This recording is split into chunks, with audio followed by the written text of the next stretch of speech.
Экскурсия для студентов аграрного техникума начинается с приятного сюрприза. Герхард Боап, профессор Боннского университета, приехал из Германии с рабочим визитом в сад-гигант. Это уже третье путешествие профессора в Яблоневую долину Ингушетии. Здесь он хочет внедрить новую технологию по обрезке деревьев, которая уже успешно используется во Франции, Германии и ряде других европейских стран. Эта технология не могла не заинтересовать будущих аграриев республики. Denkt man natürlich auch im Obstbau darüber nach, was kann ich alles mechanisieren. Садоводы начинают задумываться, что можно еще механизировать.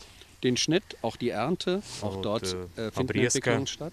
В том числе и уборка урожая механизируется. Und im Moment sind wir beim Schnitt. Сейчас мы говорим о механизации и обрезке.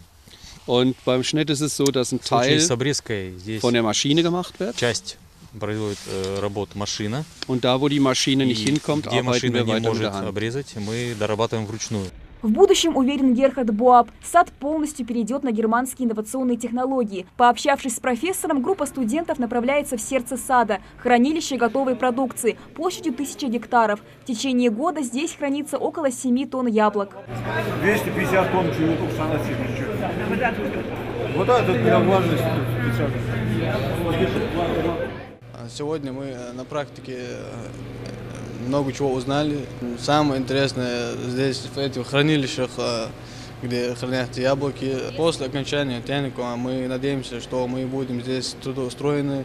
Это уже вторая экскурсия студентов аграрного техникума по саду, а позже ребята будут проходить здесь практику. Сотрудничество стало возможным благодаря соглашению, заключенному Минсельхозом Республики и садом-гигант. С каждым годом площадь плодовых в саду увеличивается, а вместе с этим и объем продукции. На данный момент в предприятии требуется порядка 5 квалифицированных специалистов, а ближе к лету эта цифра вырастет в 4 раза.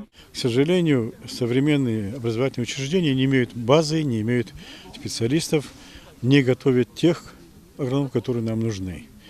И во всем мире, кроме нашей страны и других стран, некоторых садоводов готовят, агрономов готовят в саду. Он полдня в аудитории, полдня в саду, каждый день работает. Мы хотим немножко приблизить к этому. Для этого мы создали у себя на предприятии учебный класс, создаем сейчас, аудиторию. Мы подготовили программу для подготовки плодоводов. А дальше они будут приезжать, учиться день, каждую неделю, один день у нас, полдня в аудитории, полдня в саду. И так в течение всего года. Так мы готовим специалистов. Закончив осмотр цеха, экскурсия продолжается в насосной станции, откуда опрыскивается весь сад. С помощью капельной системы подпитывается каждое дерево. Водоем наполняется с реки Ассы, и постоянно он стоит полный, и, соответственно, в зависимости от его воды, как расходуется, соответственно, пополняется. И для подстраховки у нас стоит вот водонапорная башня, в которой круглосутки вода у нас есть.